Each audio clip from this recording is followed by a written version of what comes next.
Movies are here. Today, I will tell you about the movie Forrest Gump. An adult Forrest Gump is sitting at a bus stop when a light feather from a small bird lands at his feet. He notices it, as he does with all things unusual, picks it up, and places it between the pages of a book his mother used to read to him as a child. Next to Forrest is his suitcase with belongings, and on his lap is a box of chocolates. Forrest's mother always said that life is like such a box. You never know what you're going to get inside. And she was right. A black nurse sits down next to Forrest. He hurriedly starts a conversation with her, perhaps because he was bored, or maybe he just wanted to talk. Forrest tells her that he remembers his first pair of shoes.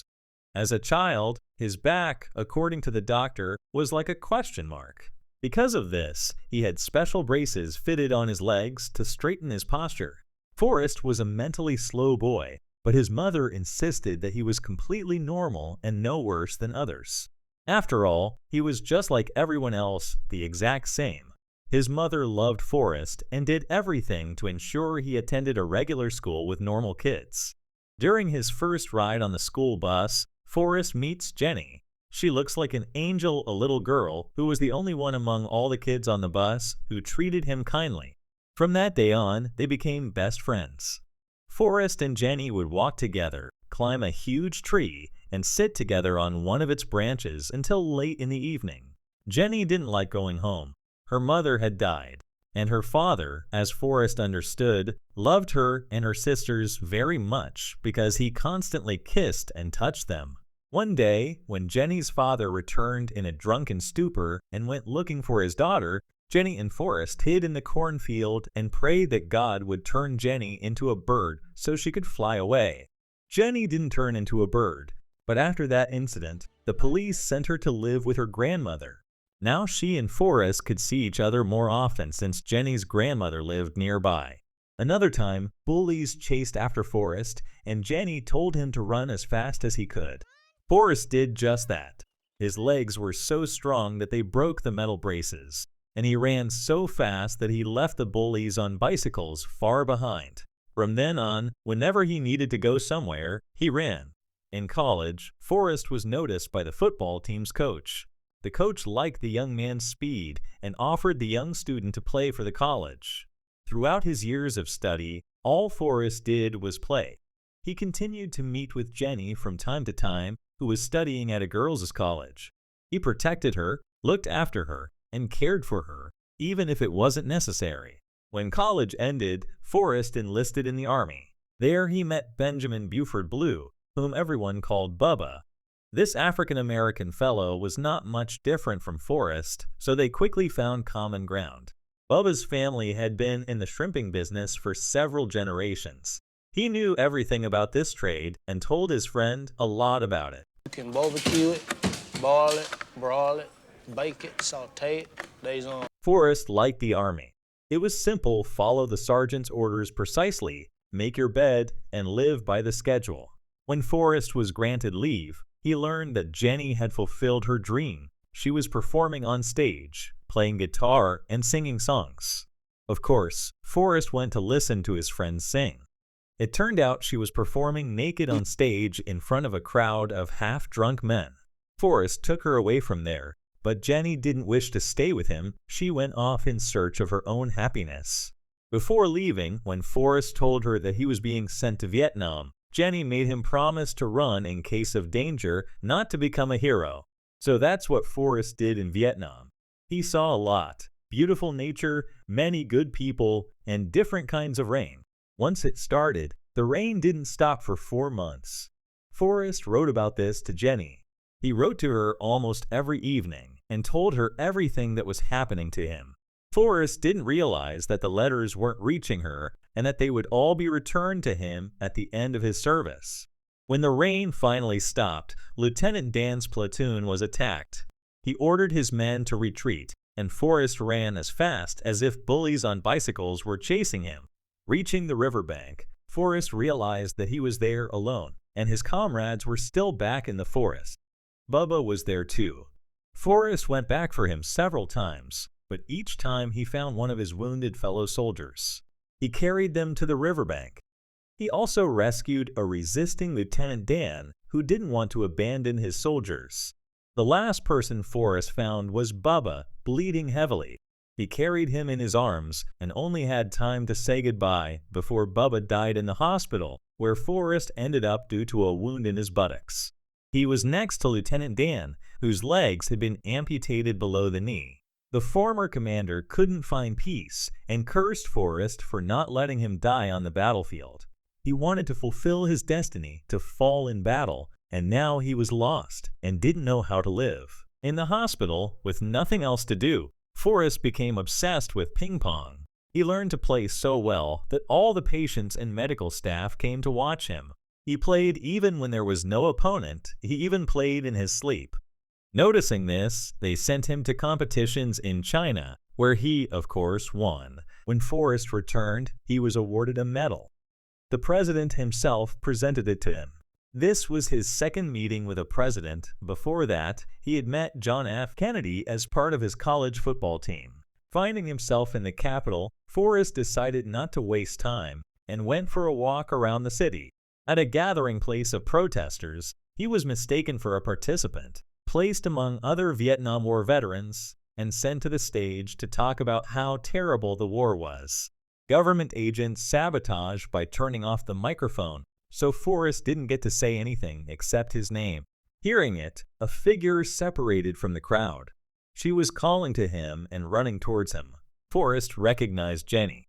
The girl told how she had wandered across the country with hippies, vagranted, and tried to expand her consciousness with the help of illegal substances. With one anti-war activist, she ended up at a gathering of the Black Panthers. There, Forrest had to defend Jenny again, because of which they were both thrown out of the meeting. The next morning, Jenny left, leaving her childhood friend alone. After the medal ceremony, Forrest was interviewed on television, where he met John Lennon. Leaving the TV studio, Forrest ran into an old friend, Lieutenant Dan.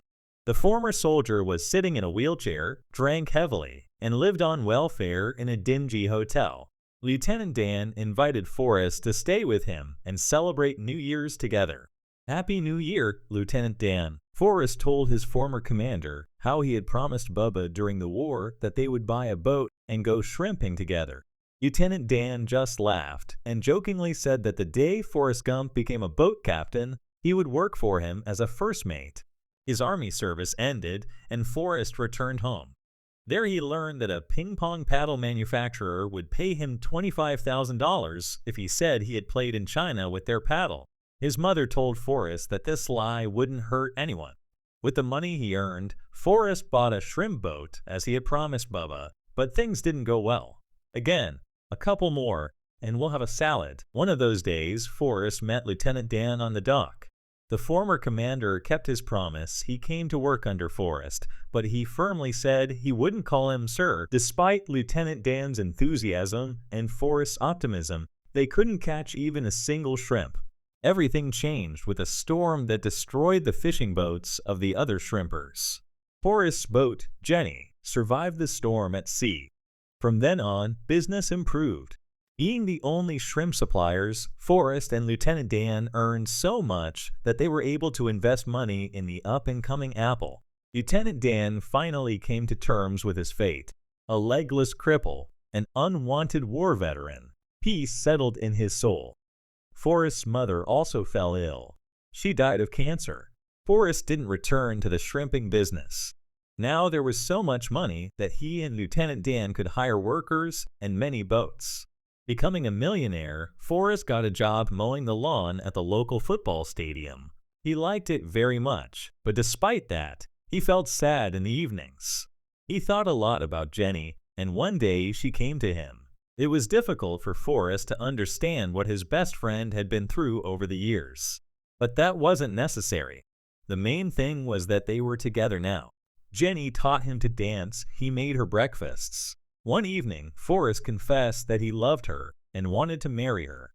Jenny refused. She believed that her friend didn't understand what love was. But she returned later to give Forrest his first night with a woman. In the morning, she left without saying goodbye. Forrest couldn't bear the loneliness. He wanted to run to the county line. When he did that, he decided to run to the state line. From there, he went to the edge of the continent. Having reached the edge, Forrest turned back. Along the way, he met many people who were inspired by his running. He helped one guy get rich by creating car bumper stickers, accidentally suggesting a catchy slogan. He gave another the idea to create t-shirts with a smiley face. When he was crossing the continent for the 6th time, Jenny saw him on TV. Since then, she collected newspaper and magazine clippings where her old friend was mentioned. One day, the overgrown, dirty Forrest realized he was tired. He turned around and started walking home. When he returned to Alabama, the housekeeper handed him a letter from Jenny. She asked him to come to her. She wanted to tell him some news. Forrest showed the letter to the old lady to whom he had been telling his story. The black nurse, the woman with a child, and the man who didn't believe that Forrest was a millionaire were already going about their business. The elderly lady told Forrest that he didn't need to wait for the bus, he could walk to Jenny's. And of course, Forrest ran. Meeting his childhood friend, Forrest was surprised to find that she now worked as a nurse and lived with a small son. Jenny told him that this was his son. He is very smart, the best student in his class, and handsome. Jenny also told Forrest that she was sick. An unknown virus had affected her body, and the doctors didn't know how to cure her. Forrest asked Jenny to come live with him. She agreed, but asked him to marry her. Lieutenant Dan comes to the wedding. He has new legs from the knees down, titanium prosthetics. Family life is full of care and happiness. Forrest tells how many beautiful things he saw in his travels across the country. He tells how he coped with fear in the war, says that he always thought about Jenny and never stopped loving her. Soon Jenny dies. She leaves Forrest alone with his son, also named Forrest. Forrest buried Jenny under the tree where they loved to sit as children. He regularly comes to her to talk. He is sad without her. It seems to him that a person is like a feather in the wind, flying wherever the wind blows. He leaves a letter from their son on Jenny's grave. When Forrest leaves, a flock of birds takes off from the tree. Deep down, he understands that the Lord has finally fulfilled Jenny's prayer, turned her into a bird so she could fly away. On one sunny autumn day, Forrest sees his son off to school, just as his mother once did for him. Little Forrest takes with him the same book that his father loved so much in childhood. From it falls the same feather found at the bus stop. The boy gets on the bus and leaves, leaving his anxious father alone to watch as a new story begins. The feather felt that an interesting journey lay ahead, full of new dreams, hardships, joy, and losses. It breaks free and flies farther, carried by the wind into the unknown. That's all for today. Subscribe and like if you want more such videos.